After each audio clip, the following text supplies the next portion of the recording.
Bueno, buenos días. Yo les voy a hablar de síndrome obstructivo nasal en la consulta diaria. Unas palabras que quiero recordarles que piensen que no todo entra por los ojos, también pueden entrar por la nariz. Quiero comenzar esta charla recordándoles que el síndrome de obstrucción nasal es una de las causas en la consulta diaria más frecuente para el médico general. Puede ser más o menos del 40% de los pacientes los que consultan por obstrucción nasal. ¿Quién no ha tenido una mamá o un papá de un niño diciendo doctor, el niño ronca, el niño casi se ahoga por la noche, el niño para de respirar en la noche, parece un camioncito en la noche? Y ese es como el tipo de paciente que estamos enfrentados muy comúnmente. Al motivo de consulta que estamos. Aquí les voy a mostrar un video de cómo es realmente la vía aérea nasal. Es un video de una fibronasolaringoscopia. La fibronasolaringoscopia obviamente nos evalúa no solamente la nariz, la nasofaringe, sino que también nos evalúa, aquí está corriendo el video, también nos evalúa la parte de la hipofaringe y de las cuerdas vocales. Aquí para mostrarles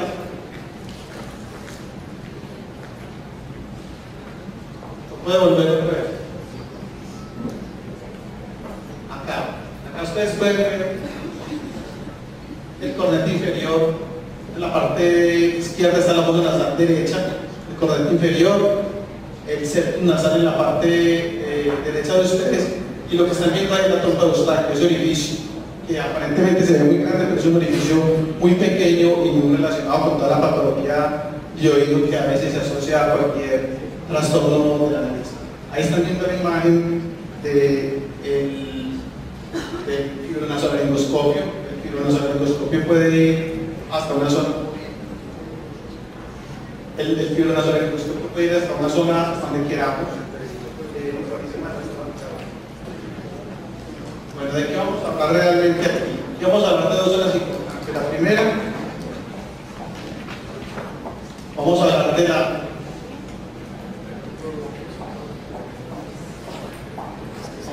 dos zonas muy importantes cuando estamos hablando de obstrucción nasal. Vamos a hablar de la nariz propiamente dicha y de la nasofaringe. Estas son las zonas o puntos críticos que vamos a tener en cuenta cuando nos enfrentamos a un paciente con síndrome obstructivo nasal. Entonces empecemos por la nariz. Recordemos que la nariz, como se dice, la nariz es el inicio o es el punto donde comienza la vía aérea.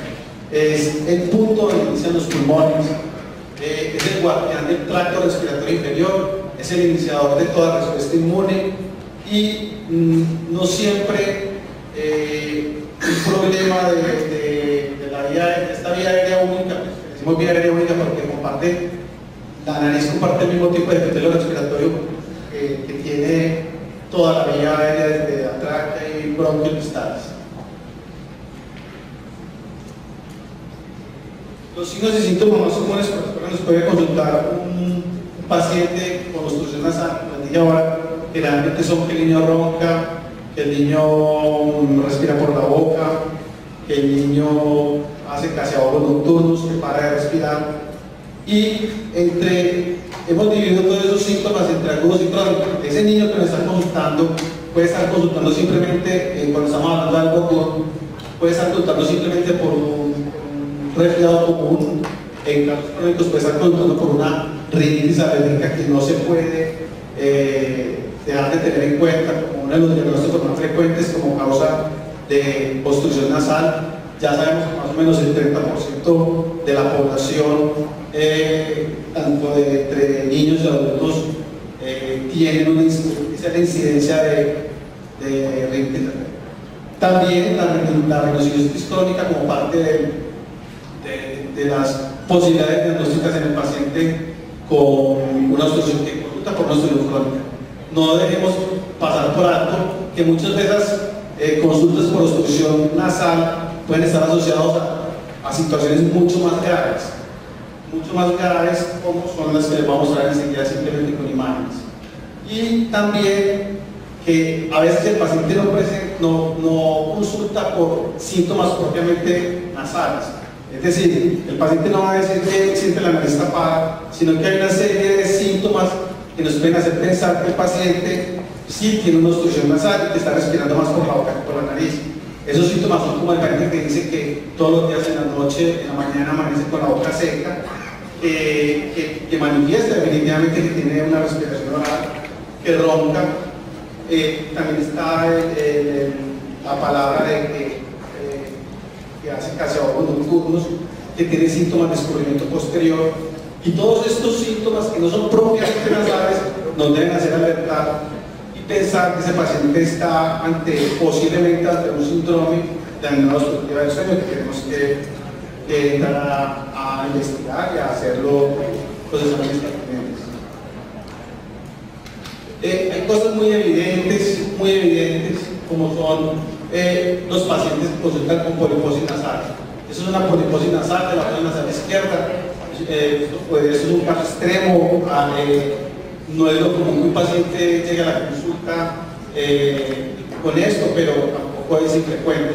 Es obvio que a la consulta de otorrino muchas veces tienen remitidos como una hipertrofia de cornetes, que ahora se van a dar cuenta que realmente qué es una hipertrofia de cornetes y que realmente después de este curso ver que esto nada tiene que ver con la hipertrofia de cornetes.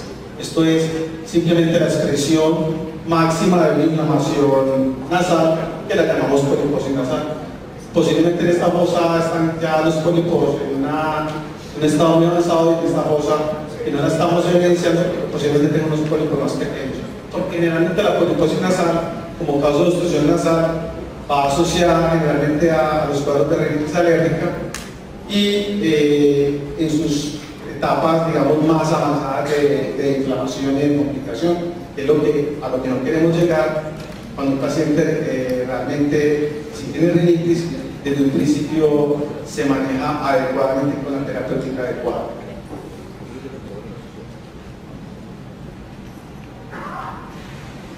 Tenemos otros casos muy agudos que a veces nos pasan por alto, que son los casos de los hematomas septales.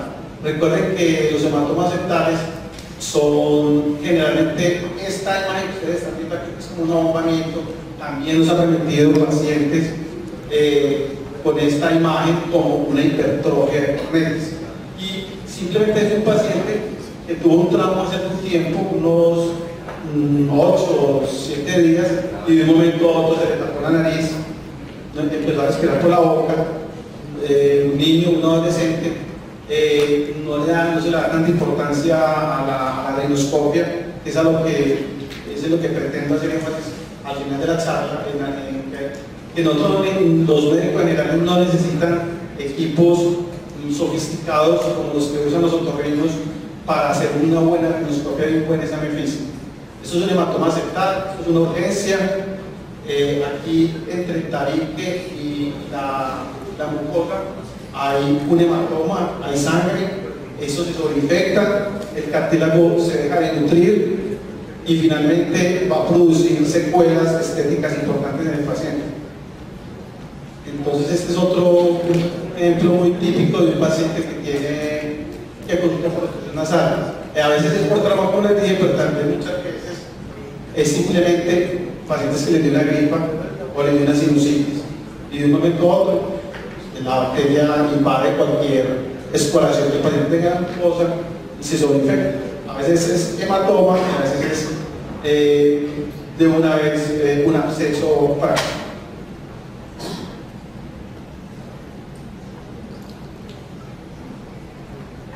También podemos tener pacientes con poliposis nasal. Esta imagen es realmente una imagen que ustedes van a ver tan fácilmente con un otoscopio, como vamos a hacer el ejemplo ahora. Esta es una imagen lograda con un endoscopio nasal rígido o con una fibra flexible, pero tengan en cuenta que esta imagen se puede ver con un otoscopio bien colocado en la fosa nasal del paciente. Y podemos de una vez decirle al paciente, bueno, usted no tiene un tabique desviado, usted no tiene una hipertrofia de cornetes, usted tiene, luego de hacer usted una anamnesis adecuada, usted tiene una rinitis asociada a una poliposis, que puede ser unilateral o bilateral. Les recuerdo, esta imagen, como nosotros la describimos a veces como una uva delgada, de paredes muy delgadas, de un aspecto mucinoso, es la expresión, es el punto máximo de inflamación de esta mucosa nasal.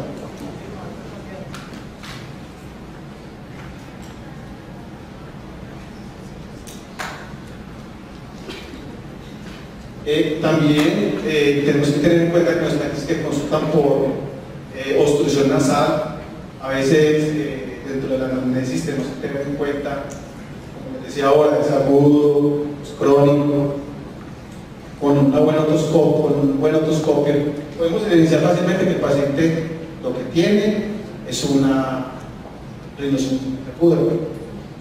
Este paciente es una foto lograda de un paciente con esta patología. Aquí lo que están viendo es la fosa nasal izquierda, este es el cornete medio, aquí no se alcanza a ver el cornete inferior que estaría acá, y este corresponde al tabique. Y ahí se ve claramente la imagen de escurrimiento purulento que generalmente viene de la zona del meato medio, que es digamos el óstum de salida del seno maxilar de ese mismo lado. Para hablar de obstrucción nasal tenemos que repasar obviamente varios aspectos anatómicos importantes, y entre ellos el más importante es el septum óseo. Recuerden que hay un septum, el septum nasal en general. Recuerden que hay un septum óseo, que es está conformado por la lámina perpendicular del etmoides y por el pómulo. Y un septum cartilaginoso, que es el que más sufre cuando tenemos lo que les mencionaba ahora, el trauma nasal o el hematoma o el absceso septal, porque esto es un cartílago simplemente y se nutre básicamente por inhibición a partir de la capilaridad que le da la mucosa del tabique. La función de este septum nasal, la función digamos estética, es darle soporte al dorso de la nariz y soporte a la punta. Ustedes ya se imaginan las secuelas estéticas que puede generar pasar por desapercibido un diagnóstico de hematoma septal, que puede incluso traer implicaciones legales o incluso. Aquí les muestro una imagen convencional de una desviación septal. Ustedes pueden ver fosa nasal izquierda, por lo que nosotros llamamos una desviación septal tipo convexidad, ¿cierto?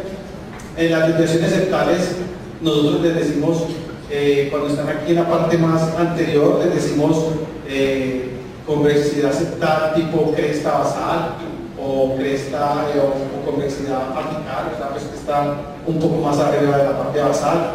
Cuando están más posteriores cuando estamos hablando ya del septum óseo, hablamos de esporones septales, pero en general todos son desviaciones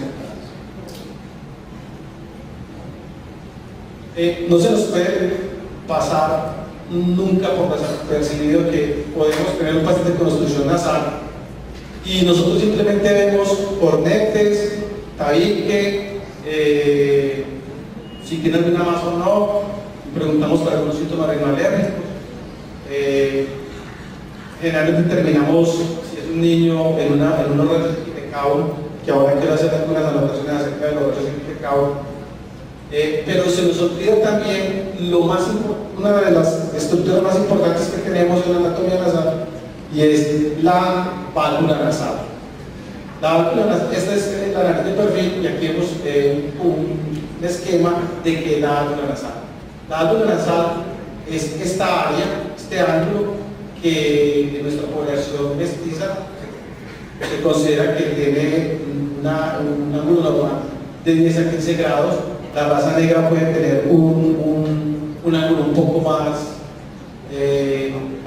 alto, por unos 5 grados más, y que esta válvula nasal es la principal área de resistencia nasal. Es decir, es tan importante este punto que una persona puede tener todo muy bien, un cornete inferior normal, un tabique completamente centrado, pero si esta válvula está colapsada, como van a ver en la imagen siguiente, el paciente se va a quedar de obstrucción nasal. Ustedes lo van a ver, ustedes van a decir, si ustedes no saben esto, van a decir, pero ¿por qué?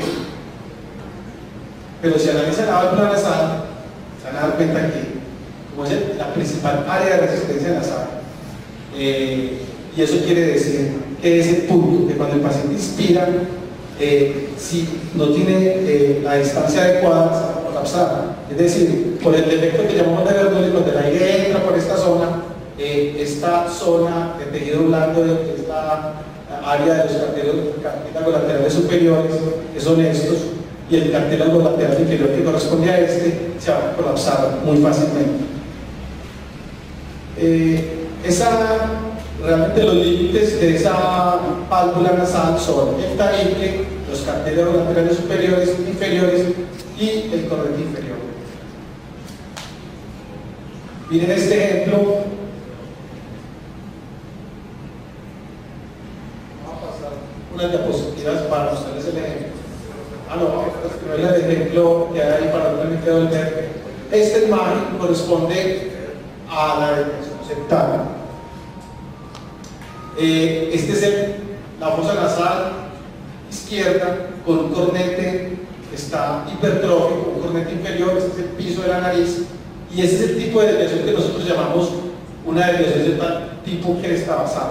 Ustedes miren que esta es una parte superior y esta parte, aquí hay cartílago y aquí está parte de la cresta basal, que es una zona ósea, y por eso le decimos cresta septal. Esto obstruye al paciente y le genera obviamente un montón de consulta.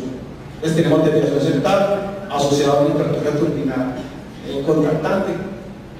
Generalmente no hay una sola, a veces no hay una sola entidad. Podemos tener desviación septal, hipertrofia de cornetes y adicionalmente tener pólipos, adicionalmente tener una cantidad de síntomas funcionales como son los síntomas de una rinitis alérgica.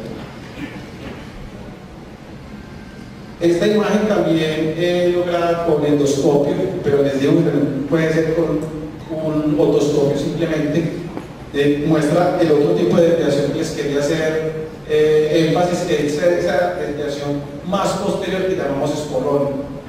El espolón óseo, en este punto no es esta es la misma fosa nasal izquierda, un espolón óseo que muchas veces hace contacto con el cornete inferior o hace contacto con el cornete medio y es causante de un tipo de cefalea que se va a tratar ahorita más adelante en una charla, la cefalea rinogénica, porque esta puntita cuando es contactante a veces dispara cierto tipo de neuronas trigeminales.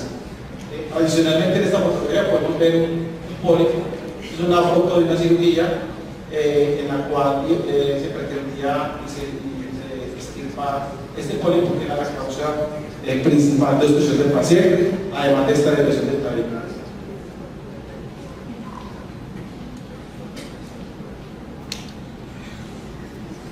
Bueno, quiero recordarles que los cornetes son demasiado importantes. Estas son las funciones de los cornetes. Los cornetes incrementan el área de la glucosa de la superficie nasal en más o menos 100 a 200 milímetros cuadrados. Los más importantes funcionalmente significativos son el inferior y el medio, que lo logran ver aquí. Sus funciones son filtrar, humedecer y calentar el aire que penetra al resto de la vía aérea. Por eso decimos que la nariz se puede decir que es el guardián del tracto respiratorio inferior, y donde si no se cuida bien una nariz, ante una patología, digamos, la más común que es la funcional, se generan generalmente patologías de vía aérea inferior como el asma, por ejemplo.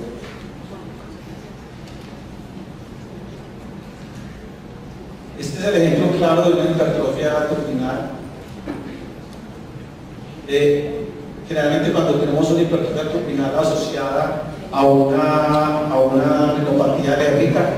Es un cornete, ustedes lo ven diferente, es un cornete turgente, congestivo.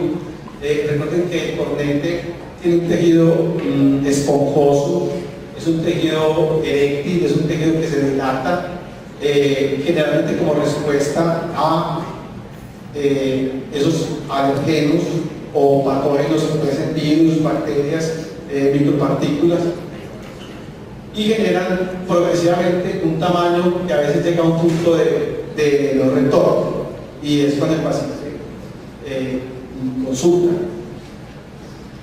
Esta corresponde a la fosa nasal derecha. Tenemos el tabique, un tabique que no le vemos ningún problema, un cornete pálido, y otro tipo de cornete en la fosa nasal contraria. Está la fosa nasal izquierda, con otras características, digamos, de color, pero no deja de seguir siendo sugestivo de un cornete hipertrófico que está obviamente inflamado.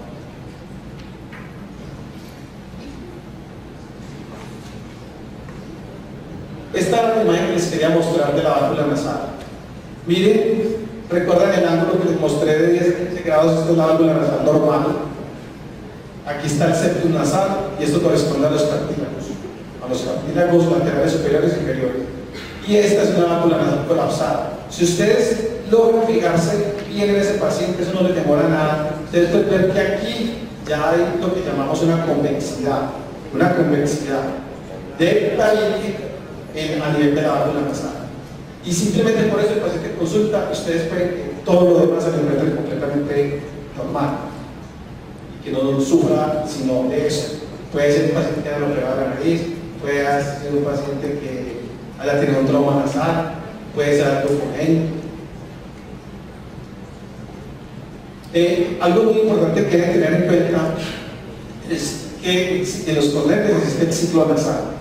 Más o menos cada 2 a 7 horas se inicia un ciclo entre los 7 y 10 años en el 80% de la población, que se llama ciclo nasal. Es una autorregulación del sistema nervioso autónomo que más o menos con esa periodicidad prima en un lado el sistema nervioso simpático, en el otro lado el sistema nervioso parasimpático.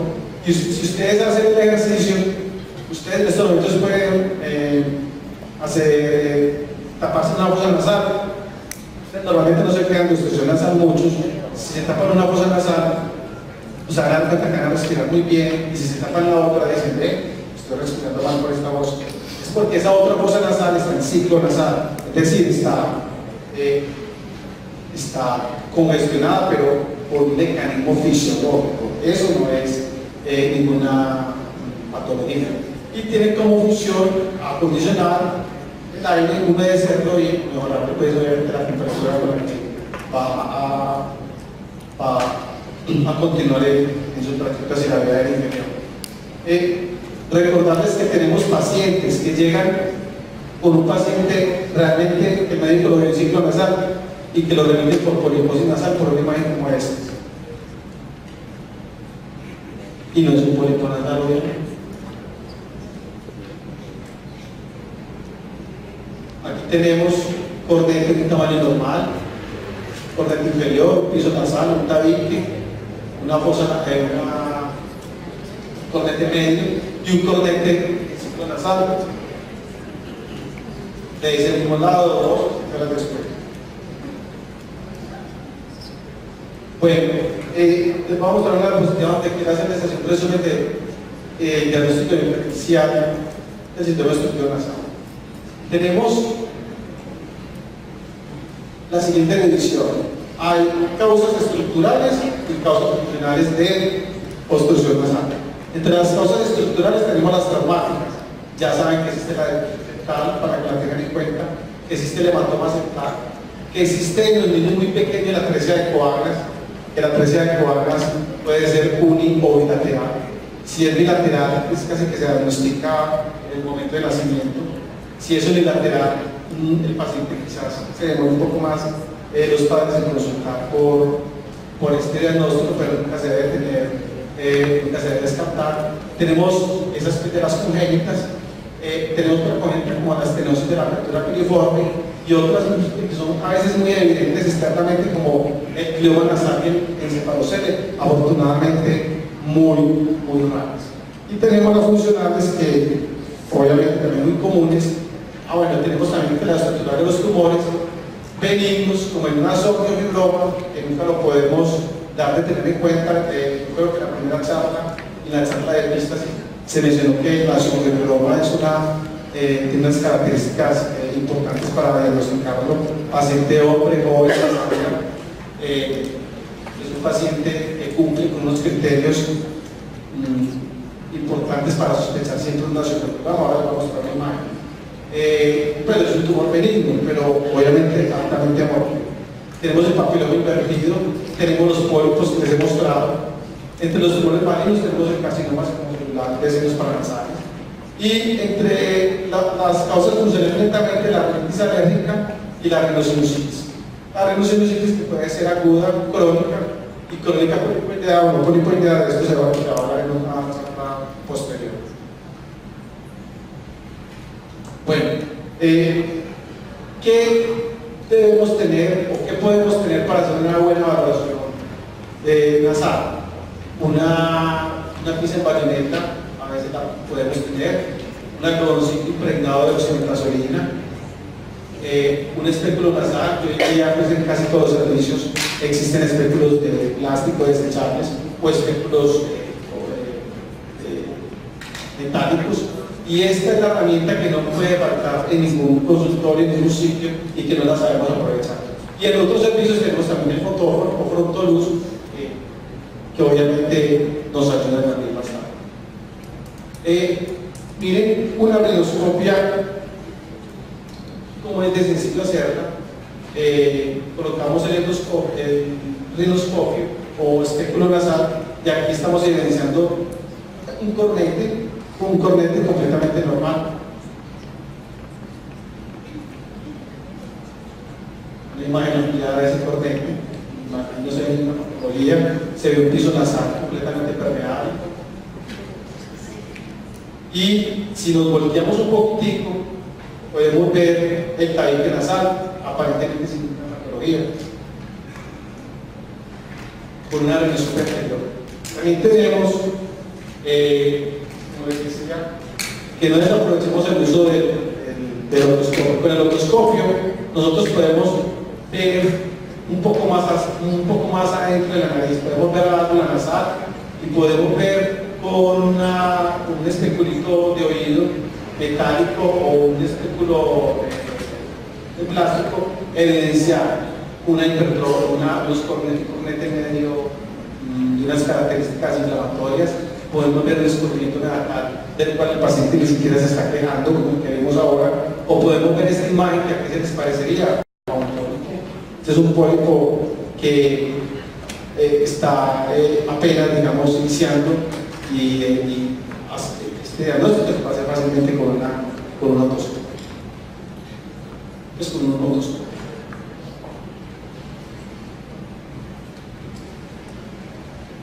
Bueno, pasamos de la nariz al siguiente punto importante cuando un paciente se queja de obstrucción nasal o cuando una madre se queja de que el niño tiene ciertos síntomas de obstrucción nasal, llega al nasofaringe. La nasofaringe es esta. Este es el punto más posterior de la vía aérea nasal. Este es el cabo faringe o nasofaringe. Este es el tabique, o sea que está la fosa nasal izquierda, y aquí más o menos esta área corresponde a la trompa de Eustaquio, el ejercicio de la trompa de Eustaquio, la fosita de Rosenmüller. Esto realmente es una nasofaringe de un paciente adulto. En este punto deberían estar las adenoides. Es una nasofaringe completamente permeable.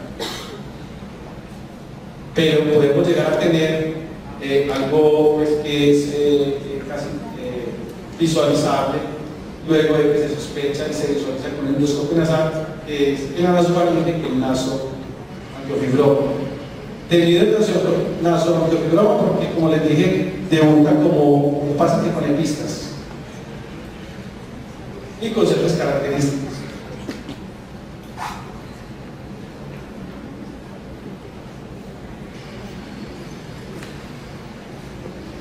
Aquí les voy a mostrar un video en el cual, a través de este es el cornete medio, el cornete inferior, el piso de la nariz, para que visualicen cómo se ven realmente las adenoides. Este tejido que está viendo acá es el tejido adenoideo. De pronto ahí no lo logran ver bien, pero aquí sí está la trompa de Eustaquio, y es un tejido adenoideo obstructivo, inflamado, generador de adenoiditis, a veces asociado en ciertos pacientes a otitis media aguda recurrente o otitis serosa.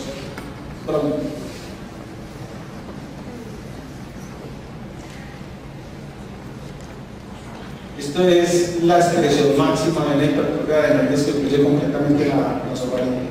Un paciente con esta imagen es un paciente respirador oral obligado. Quería mostrarles esta imagen para ir terminando, y es el famoso rayos X de nasofaringe. Casi el único examen que le mandamos a un paciente o sobre todo pues a los niños cuando consultan por una queja de obstrucción nasal es un nasofaringeo. Esa lectura les va a llegar a ustedes, y esa lectura generalmente va a decir obstrucción nasal compromiso de la vía aérea de un 80 o 90% o 50%, y ahí donde ustedes deben ser muy cautos en lo que le dicen al paciente. Los padres asocian generalmente esos porcentajes con una palabra. Si ellos van a leer siempre la lectura, entonces van a tener un imaginario muy normal y piensan, 90%, ay doctor, entonces mi hijo solamente respira 10%. No, entonces hay que operar, ¿cierto? Y muchas veces hay médicos que apoyan esa idea y dicen, y su hijo hay que operar. Pero el médico debe ser muy responsable en las palabras que digan, y más bien decir que esto en nada tiene que ver con la ventilación pulmonar, y esto es lo que ha hecho que muchos de nosotros como otorrinos, cuando tenemos un paciente, más bien una madre angustiada porque el niño no tiene ningún problema en ese aspecto, pero una madre angustiada hacer una oximetría para decirle que, a pesar de que dice en el papel 90%, eso lo está leyendo un radiólogo que no conoce el niño, que no conoce la historia del niño, solamente la conoce el médico general, y después el otorrino empieza a enfrentar a una madre angustiada. Tenemos que hacer una oximetría a la mamá que satura 98 o 100%, y hasta también la misma oximetría al niño para que la madre se dé cuenta que esto no tiene nada que ver con la oxigenación del niño. Es simplemente un hallazgo que obviamente lo vamos a asociar a un síntoma. Puede que fuera 50% y se queda parece como se le da una placa de rayos X de cabo, pero no nos importa tanto los datos en porcentaje, nos importa más la clínica con la cual el paciente está consultando o con la cual está debutando para tomar una conducta. Este es un rayo X de cabo, siempre en esta posición, con una ligera extensión de la cabeza, o si no es una placa bien tomada. Muchas placas no llegan muy mal tomadas, son placas casi en una posición neutra. Es obvio que hay muchos niños que es imposible tomarles una buena placa de cabo. Y lo que se hace, las imágenes de las líneas,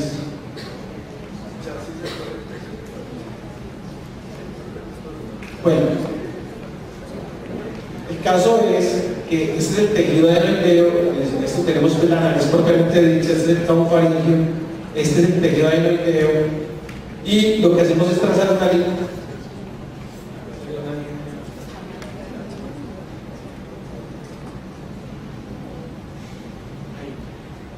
Lo que hacemos es trazar una línea que va desde la parte anterior de la polis. Eso es lo que hacen los radiólogos.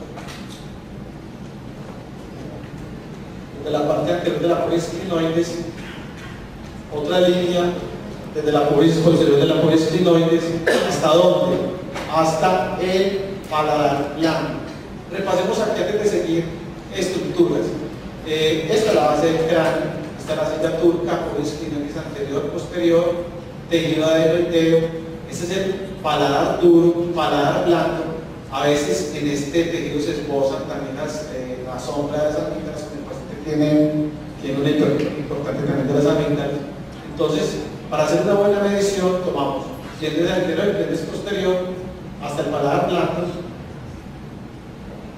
Luego trazamos otra línea sobre toda la base del cráneo, otra línea sobre la parte superior del paladar blando, y a esto le damos, medimos, a esto le damos un porcentaje. Aquí abajo podemos ver que más o menos estas daderas descansan de un 50%. Este niño puede tener 50%, pero no significa que le esté entrando 50% de oxígeno como piensan los padres. Pero si esto está asociado a una clínica importante, el 50% ya es válido. Por eso les quiero decir que lo que prima en la clínica sobre una imagen, y lo que prima es una buena explicación y una buena, digamos, tranquilidad y una buena confianza generada por parte del médico general hacia esos padres que se angustian en ese momento y obviamente especialmente averiguan y leen y ya dicen que el niño no respira el 5%. El mismo caso, esto es una obstrucción de más o menos, obviamente este paciente puede estar más sintomático. Y el mensaje, es parte del mensaje que quería dejarles. La obstrucción nasal no es solamente escuchar al paciente y pensar en lo más fácil, en lo más común que puede ser una rinitis alérgica. Hay que evaluar al paciente, hay que tomarse el trabajo de ver el otoscopio, acercarse al paciente, poner sus tapabocas y mirar a ver qué le está pasando. Es muy fácil. Y así podemos lograr acercarnos a una mejor terapéutica.